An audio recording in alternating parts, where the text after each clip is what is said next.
नमस्कार मित्रों, मैं राहुल लाल। राहुल गांधी के ऊपर भारतीय जनता पार्टी ने ताबड़तोड़ हमले किए और 2018 के एक चुनावी भाषण को जिस तरह से उसको मुद्दा बनाया गया, सूरत के कोर्ट में वहां पे केस दर्ज करके उनकी सदस्यता समाप्त की गई और तमाम मामले हम लोगों ने देखा कि राहुल गांधी अडानी के प्रकरण पर भाषण देते हैं और उस मामले में बिल्कुल तेजी आ जाती है सूरत कोर्ट में और 2 साल का मुहर लगाती है सूरत कोर्ट। और फिर उसके बाद जब वो सेशन कोर्ट जाते हैं वहां पे भी उस 2 साल के ऊपर मुहर लगी हुई होती है। गुजरात हाई कोर्ट में भी 2 साल के ऊपर मुहर लगी हुई होती है। अंतर राहुल गांधी को न्याय मिलता है सुप्रीम कोर्ट से और वहां से फिर उनकी सदस्यता भी वापस आ जाती है। लेकिन अब दिख रहा है कि राहुल गांधी के बाद भारतीय जनता पार्टी प्रियंका गांधी को जो है कि कहीं कहीं रडार पे ले रही है। मैं ऐसा इसलिए कह रहा हूं कि मध्य प्रदेश में प्रियंका गांधी के ऊपर 1, 2, 3, 4 नहीं, पूरे के पूरे 41 एफआईआर दर्ज हुए। क्यों दर्ज हुए वो 41 एफआईआर? क्योंकि प्रियंका गांधी ने ट्विटर पर, जो अब एक्स कहला रहा है, वो वहां पे ट्वीट करके एक आरोप लगाया कि मध्य प्रदेश में 50% वाली कमीशन की सरकार है। यह आरोप उन्होंने लगाया था। कुछ जो वाकया है वो वाकया कर्नाटक से मिलता जुलता हुआ वाकया है। कर्नाटक के चुनाव में हम लोगों ने देखा था कि कर्नाटक में 40% कमीशन सरकार का आरोप लगा था। वहां पे एक व्यक्ति, उसने खुद बताया था कि जो हम लोगों को भुगतान है वो नहीं हो पाता है जब तक हम लोग एक 40% की राशि का भुगतान नहीं कर देते हैं। जो कॉन्ट्रैक्टर एसोसिएशन के लोग थे उन लोगों ने खुद लिखा था। और उसी तरह की स्थिति प्रियंका गांधी ने एक वायरल अखबार का एक कटिंग है उसको उन्होंने शेयर किया है अपने ट्विटर पे और शेयर करते हुए लिखा कि कॉन्ट्रैक्ट एसोसिएशन के लोग मध्य प्रदेश हाई कोर्ट के चीफ जस्टिस के पास मांग कर रहे हैं कि पहले उन्हें 50% घूस देना पड़ता है और फिर उनके पैसों के भुगतान होते हैं। इस पूरे प्रकरण को आप सोच के देखिए कि मध्य प्रदेश अब चुनावी समर में है। इस समय भारत के 4 राज्यों में चुनावी सरगर्मियां पूरी तेजी से देखी जा सकती है। राजस्थान, मध्य प्रदेश, छत्तीसगढ़, तेलंगाना। प्रधानमंत्री मणिपुर नहीं जाते, लेकिन इन चारों जगहों पे प्रधानमंत्री लगातार घूमते हुए पाए जाते हैं। वैसे स्थिति में जब प्रियंका गांधी सरकार के ऊपर भ्रष्टाचार के आरोप लगा रही है तो मध्य प्रदेश सरकार भ्रष्टाचार के आरोपों का जवाब नहीं दे रही है। जो आरोप लग रहे हैं उसका अगर वो सच्ची है और उनमें सच्चाई थी तो उनको आरोपों का खुल के जवाब देना चाहिए। लेकिन एक ऐसी स्थिति बनाने का प्रयास हो रहा है जैसे मानो प्रियंका गांधी को डराने का प्रयास हो। क्योंकि मित्रों, जो 41 एफआईआर दर्ज हुए वो किसी एक जगह पे दर्ज नहीं हुए। मध्य प्रदेश में के 41 विभिन्न जिलों में ये 41 एफआईआर दर्ज हुए। क्या ये माना जाए कि 41 एफआईआर दर्ज करके भारतीय जनता पार्टी ये सोचती है, शिवराज सिंह चौहान की सरकार ये सोचती है कि वो प्रियंका गांधी के मुंह को बंद कर देगी, वो विरोधी पार्टी के मुंह को बंद कर देगी? क्या ऐसा ये प्रयास है? अगर आप लोग सोचें कि मध्य प्रदेश में जिले कितने हैं, थोड़ा वो भी जान लीजिए। मध्य प्रदेश में टोटल वर्तमान में 55 जिले हैं, जिसमें से 3 जिले इसी वर्ष 2023 में बने हैं। तो यानी कि मोटे तौर पे 52 जिले थे जो अब बढ़कर 55 जिले हो गए। तो 55 में से 41 जिलों में एफआईआर दर्ज है। अब तो बच्चे भी ये सवाल पूछ रहे हैं कि 41 जिलों में एफआईआर क्यों दर्ज किया मामा जी? एफआईआर ही दर्ज करनी थी तो 55 जिलों में एफआईआर दर्ज कर लेते। तो अभी कुछ जिले बचे हुए हैं जहां पे कि और प्रियंका गांधी के विरुद्ध एफआईआर दर्ज हो सकते हैं। लेकिन इन तमाम चीजों से परे जो सबसे महत्वपूर्ण चीज है लोकतंत्र में, अनुच्छेद 19(1)(a) जो आपको बोलने की आजादी प्रदान करता है। लोकतंत्र का सबसे महत्वपूर्ण त्यौहार होता है चुनाव, इलेक्शंस। और इलेक्शंस से पहले विरोधी पार्टी अगर सत्तारूढ़ पार्टी के बारे में आरोप न लगाए तो वो क्या करेगी? क्या वो फिर अब चुनाव की एक ऐसी प्रणाली भारतीय जनता पार्टी चाहती है जहाँ पे कि लोग बिल्कुल थाली लेके जो है कि कुछ चालीसा पाठ करें कि हे आप ही हैं मामा, आप ही हैं सर्वश्रेष्ठ, ब्रह्मांड में सबसे सर्वश्रेष्ठ आप ही हैं, आप ही भारत के सबसे सर्वश्रेष्ठ मुख्यमंत्री? क्या भारतीय जनता पार्टी ये चाहती है कि कांग्रेस इस प्रकार के साथ, विपक्षी पार्टी इस प्रकार के स्तुति गान के साथ चुनाव में जाए? कहीं न कहीं जो सारी स्थितियां हैं मध्य प्रदेश में, उसको अगर हम लोग विस्तार से देखें तो मामा शिवराज सिंह चौहान, उनको भारी एंटी इनकम्बेंसी फैक्टर का सामना करना पड़ा। वो 20 वर्षों से लगभग मुख्यमंत्री बने हुए हैं, और जिस तरह से पिछली बार वहां की जनता ने कांग्रेस को पूरा का पूरा मैंडेट दिया था और उस मैंडेट की चोरी करके भारतीय जनता पार्टी ने अपना सत्ता स्थापित किया था, वहां पे कहीं न कहीं लोगों में उबाल काफी ज्यादा है। मध्य प्रदेश की पूरी टेंडेंसीज को अगर हम लोग देखें तो वो टेंडेंसी कर्नाटक से मिलते हुए, कर्नाटक में भी एक तरह से जो जनाधार था वो भारतीय जनता पार्टी के लिए नहीं था, चुनाव के परिणाम भी उनके लिए नहीं थे, लेकिन उन्होंने जबरन वहां पे सरकार बनाया था, और वही स्थिति मध्य प्रदेश में भी रही। अब क्या है कि आप सरकार तो बना लेते हैं, लेकिन जो डिलीवरी के मुद्दे चाहिए होते हैं, जो जनता चाहती है, जो आश्वासन आप देते हैं, उन आश्वासनों को आप पूरा नहीं कर पाते हैं। और जब आपके सरकार के ऊपर भ्रष्टाचार के गंभीर आरोप लगने लगते हैं तो फिर आप डरने लगते हैं, क्योंकि 41 जिलों में एफआईआर, देखिए जो एफआईआर दर्ज हुए हैं वो 3 लोगों के विरुद्ध ये एफआईआर दर्ज हुए हैं। एक तो प्रियंका गांधी के विरुद्ध एफआईआर दर्ज हुए 41 जिलों में, दूसरे मध्य प्रदेश के पूर्व मुख्यमंत्री कमलनाथ के विरुद्ध एफआईआर दर्ज हुए हैं, और तीसरे जयराम रमेश। इन तीनों को कहीं कहीं निशाने पे लिया जा रहा है। लेकिन महत्वपूर्ण चीज ये है, ये तो निशाने पे लेने का प्रयास ही है कि आप इस प्रकार की चीजों को ना बोलें, वो आरोप लगाने से बचें। लेकिन सबसे बड़े सवाल जो मैं बार बार कह रहा हूं, प्रियंका गांधी निशाने पर क्यों?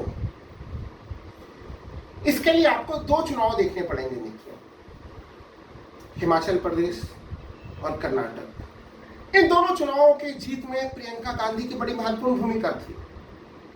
देखिए, अगर हिमाचल प्रदेश को देखें हम लोग, तो हिमाचल प्रदेश में भारत जोड़ो यात्रा नहीं गई थी, वहां पे चुनाव से पहले राहुल गांधी नहीं गए थे। पूरा हिमाचल प्रदेश में चुनावी कमान जो संभाला था, वो चुनावी कमान वहां पे प्रियंका गांधी ने संभाला था। इसके अतिरिक्त ये माना जाता है कि कर्नाटक में राहुल गांधी की भारत जोड़ो यात्रा ने जो एक संवेग पैदा किया था, जो एक एनर्जी पैदा की थी, उस एनर्जी को प्रियंका गांधी ने बरकरार रखा। चूंकि भारत जोड़ो यात्रा उस समय लगातार एक जगह से दूसरी जगह वो ट्रेवल कर रही थी 4000 किलोमीटर में, तो उस यात्रा के बाद भी वहां पे वो एनर्जी बने रही, इसके बारे में पूरी जिम्मेवारी प्रियंका गांधी ने संभाली थी। और हम लोगों को ऐसे कई दृष्टांत याद हैं कि प्रियंका गांधी जो संवाद करती हैं, वो मंच से उतर के भी अगर उन्हें लग रहा है कि किसी महिला से मिलना है, किसी व्यक्ति से मिलना है, तो ऐसे कई वीडियोज हम लोगों ने देखे। कर्नाटक के मामले में, कर्नाटक में के चुनाव में एक वाकया, चूंकि हम लोग बात कर रहे हैं कि आखिर अचानक से बीजेपी के निशाने पे प्रियंका क्यों, तो इसके लिए हमें ध्यान देना पड़ेगा। एक वाकया जो कि प्रधानमंत्री वहां पे लगातार अपने भाषण में कह रहे थे कि हमें बहुत गाली दी जा रही है, हमारे गालियों की संख्या बहुत ज्यादा है, हमें गाली दी जाती है। इसके प्रत्युत्तर में अभी एक सोशल मीडिया पे काफी ज्यादा वायरल भी हो रहा है मित्रों, शायद आप लोगों ने देखा भी होगा। प्रियंका गांधी कह रही है कि हमको और हमारे परिवार को जो गालियां दी गई हैं, प्रधानमंत्री जी तो एक पर्चे में अपने गालियों की लिस्ट बना ली है, 92-93 का समथिंग वो लिस्ट थी। बाद में कई लोगों ने ये भी चीज कहा कि वो 92-93 गालियों की लिस्ट प्रधानमंत्री देते रहे कर्नाटक चुनाव में, और जनता ने उसके बावजूद भी कांग्रेस को जिता दिया। शायद क्या प्रधानमंत्री को वो मुद्दा उठाना चाहिए था। लेकिन उसके जवाब में प्रियंका ने एक चीज कहा था, हालांकि वो क्या था कि भाई अगर हम लोग और हमारे परिवार के ऊपर जो गालियां दी जा रही है उसकी लिस्ट बनाए तो वो एक पेज में नहीं समाएगा, एक किताब, 2 किताब, 3 किताब, पूरी किताबें छप जाएंगी। और अभी भी अगर हम लोग देखें, प्रधानमंत्री ने कर्नाटक की जनता ने जो जनादेश दिया उसका कोई विशेष उनके ऊपर प्रभाव पड़ता हुआ नहीं दिखा है। क्योंकि हाल ही में जब प्रधानमंत्री 10 अगस्त को अविश्वास प्रस्ताव पे संसद में जवाब दे रहे थे, तब भी उन्होंने कहा था कि विपक्षी पार्टियां लगातार हमें गालियां देती हैं और वो हमारे लिए टॉनिक का काम करते हैं। तो एक तरह से वो उसी रवैये पर अभी भी वो कायम है। लेकिन मुख्य चीज यह है कि प्रियंका गांधी लोगों के बीच में जाती है और वो मैसेज जो है कि जो उनके मुंह से निकलता है वो लोगों के दिल में सीधे लगता है। तो एक तो मध्य प्रदेश की स्थिति जो मैं बार बार बता रहा हूं कि 20 साल से एक शासन, एक ऐसा शासन जहां पे कि अब लोग खुद भारतीय जनता पार्टी के लोग उब गए हैं, कहीं कहीं शिवराज सिंह चौहान के पूरे एक छवि से, पूरे कार्यशैली से, भारतीय जनता पार्टी के भीतर कई तरह की चुनौती है। मध्य प्रदेश बीजेपी में पार्टी एकजुट नहीं है। अगर आप देखें तो कांग्रेस का संगठन मध्य प्रदेश में बिल्कुल एकजुट होकर लड़ाई लड़ रहा है। क्योंकि देखिए ज्योतिरादित्य सिंधिया जिसके कारण से मध्य प्रदेश कांग्रेस में कहीं कहीं फ्रिक्शन की स्थिति रहती थी, वो स्थितियां समाप्त है। अब आप देखिए मध्य प्रदेश बीजेपी में क्या स्थितियां हैं। वहां पे है एक हिस्सा जो कि महाराष्ट्र का हिस्सा है, दूसरा हिस्सा जो कि नाराज लोगों का हिस्सा है, और तीसरा हिस्सा जो कि शिवराज सिंह चौहान के लोग हैं वहाँ पे। तो कम से कम ये 3 गुट है वहाँ पे। इसे तो मध्य प्रदेश में हर कोई स्वीकार करता है कि ज्योतिरादित्य सिंधिया जिनको कि स्वीकार तो वो तो आ गए पार्टी में, लेकिन उनके समर्थकों को वो अभी तक जो है कि पार्टी के मुख्य रंग ढंग में घुल नहीं पाए हैं। अभी तक उनको जो बीजेपी के पुराने लोग हैं वो उन्हें स्वीकार नहीं कर पाए। तो एक उनका गुट एक है जो शिवराज सिंह चौहान का गुट, और एक है जो इन सबों से नाराज लोगों का गुट है। तो मध्य प्रदेश में गुटबंदी की कोई कमी नहीं है। क्या ऐसा नहीं दिखता कि मावा शिवराज सिंह चौहान को हार बिल्कुल सामने में दिखने लगी, और हार के कारण बौखलाहट में लिया गया निर्णय है।